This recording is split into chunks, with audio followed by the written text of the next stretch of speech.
Hello बच्चों, आप कैसे हो? उम्मीद है कि आप अच्छे होंगे।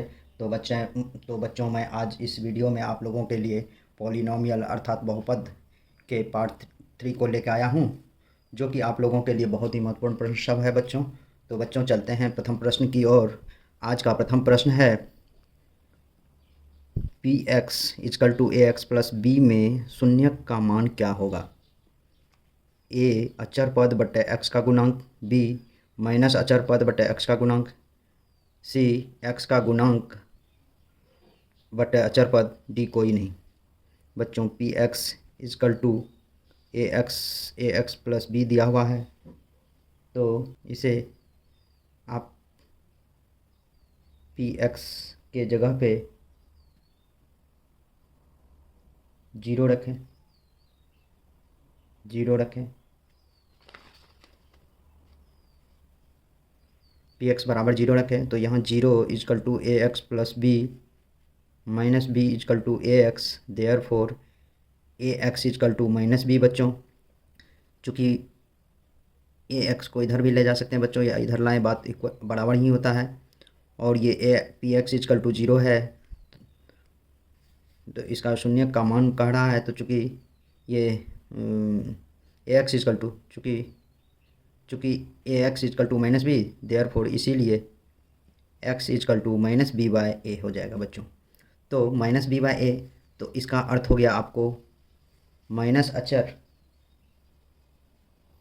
अचर पद।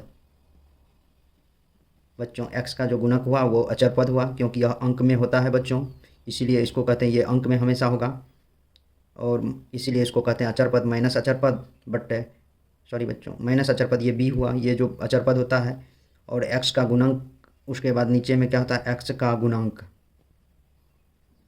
क्योंकि बच्चों एक्स का गुणांक ए था तो ए को उधर ले गए, तो अब माइनस बी बाय ए हुआ, इसीलिए इसका आंसर हो जाएगा बच्चों अचर पद माइनस अचर पद बट्टे एक्स का गुणांक। क्योंकि ये तो माइनस बी आया, ये प्लस बी उधर गया तो माइनस बी आया, और एक्स का गुणांक ही ए था, इसलिए एक्स का गुणांक को बराबर को उस साइड ले गए तो वो भाग में हो गया माइनस बी बाय ए, तो माइनस बी हो गया अचर पद और एक्स का गुणांक हो जाएगा नीचे, अर्थात 1 का आंसर हो जाएगा बच्चों ऑप्शन नंबर बी।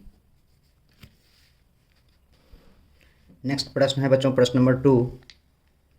नंबर 2 दिया हुआ है P X equal to X square plus 5x plus 6 में x बराबर -2 और x बराबर -3 रखने पर पी एक्स इजकल टू 0 प्राप्त होते हैं, तो शून्य क्या होगा?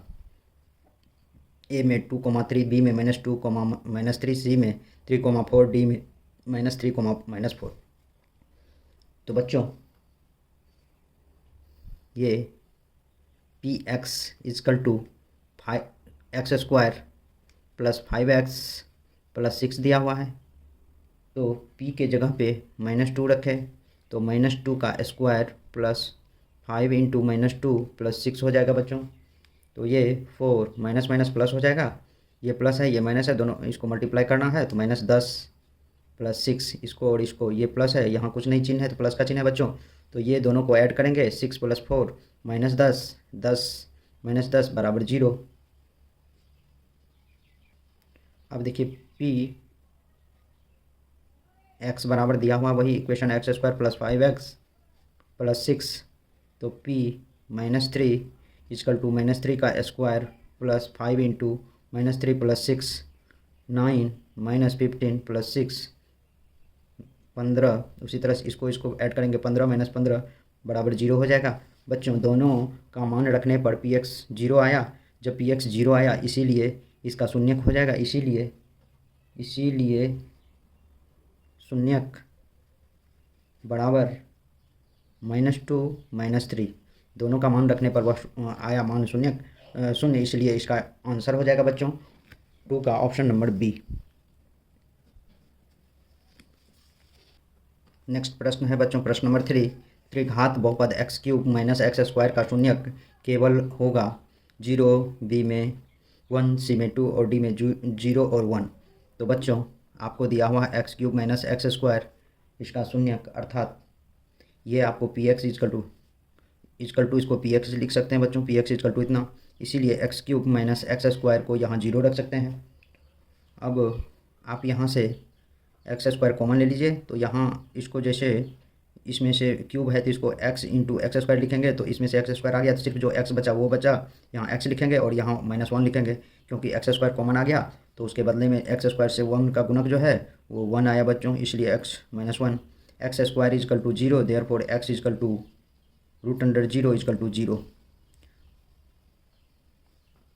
दूसरा मान x -1 equal to 0, therefore x is equal to 1। Minus है तो उधर जाएगा तो प्लस हो जाएगा, इसीलिए आपको इसका मान 0 और 1 होगा। तो बच्चों 3 का आंसर हो जाएगा बच्चों ऑप्शन नंबर डी।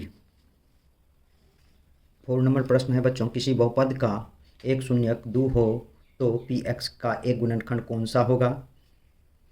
ए में x -2, बी में x+2, सी में x+1 और डी में कोई नहीं। बच्चों इस इक्वेशन को सर्वप्रथम लिखे। आपको px का एक गुणनखंड, मान लीजिए कि px का एक गुणनखंड शून्यक 2 है, तो px इजकल टू 2 है, तो जब 2 होगा एक शून्यक तो इसका गुणनखंड px इजकल टू x -2 होगा बच्चों। चूँकि आप जानते हैं x -2 बराबर यदि 0 रखेंगे तो देयरफॉर x बराबर 2, अर्थात ये शून्यक 2 आ गया, इसीलिए बच्चों यह x -2 ही होगा। x+2 यदि रखेंगे बच्चों तो px इजकल टू x+2 रखिए, तो यहाँ x+2 is equal to 0, therefore x is equal to -2। ये -2 तो नहीं पूछ रहा है, पूछ रहा है 2, इसलिए आपका इसका आंसर हो जाएगा बच्चों 4 का ऑप्शन नंबर ए।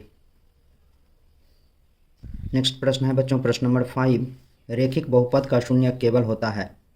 रेखिक बहुपद का शून्यक केवल होता है 1, बी में 2, सी में 3, डी में 4। बच्चों रेखिक बहुपद ax + b होता है, इसको कहते हैं बच्चों रेखिक बहुपद। जब रेखिक बहुपद ax + b हो तो px इजकल टू मान लेते हैं ax + b, और अब px इजकल टू मान लेते हैं 0 is equal to ax + b, ax + b is equal to इसे 0 इस तरह से भी लिख सकते हैं बच्चों। ax इजकल टू लिख सकते हैं -b, क्योंकि +b इधर उस साइड जाएगा तो -b होगा, और x के गुणक में a है तो इसलिए x इजकल टू हो जाएगा -b/a। तो बच्चों देखिए x का एक ही, इसी तरह से ये x का एक ही शून्यक होगा बच्चों, दूसरा इसमें नहीं निकलेगा, इसीलिए 5 का आंसर हो जाएगा बच्चों ऑप्शन नंबर ए। नेक्स्ट प्रश्न है बच्चों प्रश्न नंबर 6, त्रिघात समीकरण px is equal to 3x³ - 5x² - 11x - 3 का एक शून्यक है। ए में 1, बी में -1, सी में 2 और डी में -2। बच्चों इसे भी हम सर्वप्रथम मान लेते हैं कि px बराबर बच्चों ये दिया हुआ मानेंगे नहीं, तो px लिखेंगे 3x³ - 5x² - 11x - 3 लिख दिए। अब सभी मान इसमें पुट करके देखना होगा किस मान का मान शून्य हो जाता है। 3 × 1 का क्यूब -5 × 1 का स्क्वायर -4 × 1 -3। 1 का क्यूब 1, 3 से मल्टीप्लाई होगा 3 × 1 -5 का 1 का स्क्वायर 1, 5 × 1, 4 × 1 इजकल टू 4 -3। ये हो जाएगा 3 - 5 - 4 - 3, अर्थात 3 5 सॉरी बच्चों ये 11 है, यहाँ 11 × 1 यहाँ 11 होगा, अर्थात 3 - 5 - 11 - 3, अर्थात इस माइनस और इस माइनस को ऐड कर देंगे तो 3 - सबको ऐड कीजिए, 11 5 16 3 19 -19 होगा बच्चों। 3 में से -19 गया तो -16 बचेगा। चूँकि 1 रखने पर इसका मान शून्य नहीं हुआ, इसलिए 1 इसका शून्यक नहीं होगा बच्चों। अब -1 बी नंबर ऑप्शन, ये ए ऑप्शन देखा, बी नंबर ऑप्शन देखता हूँ। 3 -1 का क्यूब -5 × -1 का स्क्वायर 11 × -1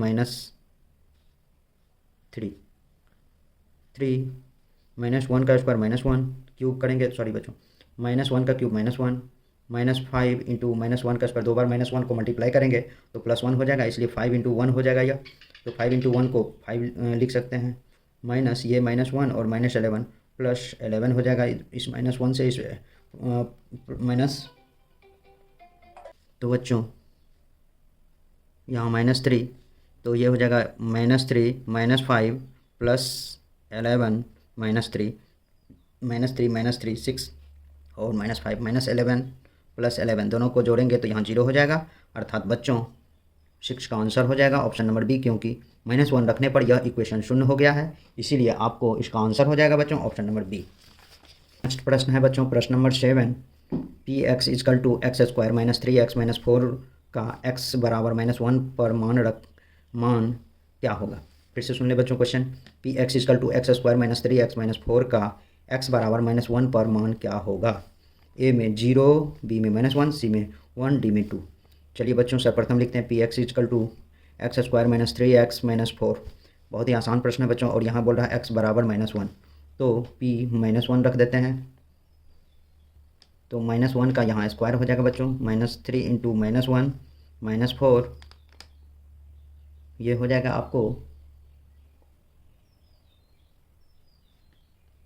माइनस प्लस हो जाएगा, ये 1 का स्क्वायर +1 हो जाएगा बच्चों, और ये +3 हो जाएगा -4, अर्थात ये 1 + 3 4 -4 अर्थात 0।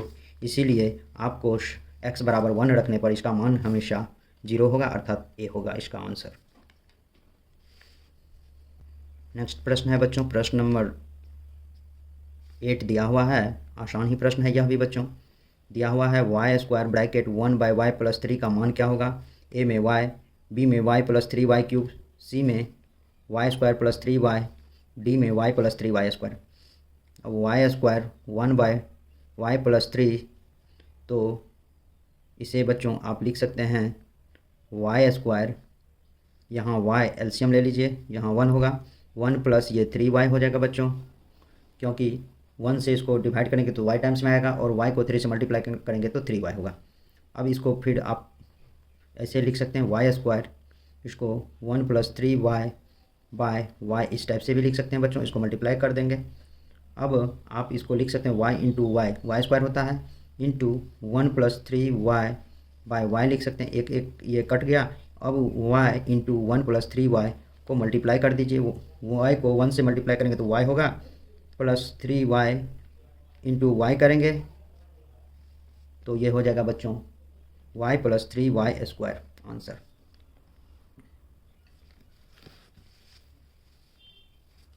अर्थात 8 का आंसर हो जाएगा बच्चों ऑप्शन नंबर डी।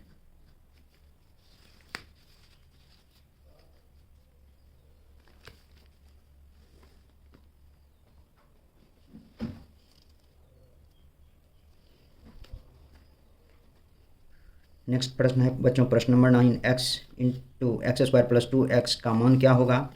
ए में x³, बी में x² + 2x, सी में x³ + 2x², डी में 1 + 2x²। बच्चों x² + 2x ये दिया हुआ है, इसका मान पूछ रहा है, तो बस कुछ नहीं है, इसको मल्टीप्लाई कर दीजिए। x इंटू x² लिखिए बच्चों, +2x इंटू x लिखिए, तो x को x² से मल्टीप्लाई करेंगे तो ये इसका पावर और इसका पावर जुड़ जाता है, अर्थात यह x³ होगा। यहाँ 1 और यहाँ भी 1 है, इस दोनों को मल्टीप्लाई करेंगे तो 2 के जगह 2 ही होगा, और x का पावर जुड़ जाएगा, अर्थात यह हो जाएगा बच्चों x² x³ + 2x², अर्थात 9 का आंसर हो जाएगा बच्चों ऑप्शन नंबर सी। तो बच्चों आज का नेक्स्ट और लास्ट प्रश्न है बच्चों,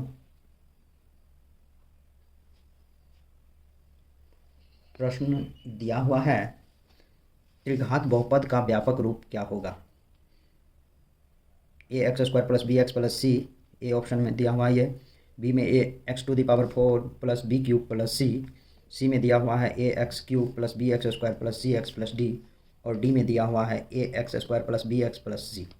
बच्चों जब भी आपको त्रिघात बहुपद पूछेगा, जिस तरह से द्विघात बहुपद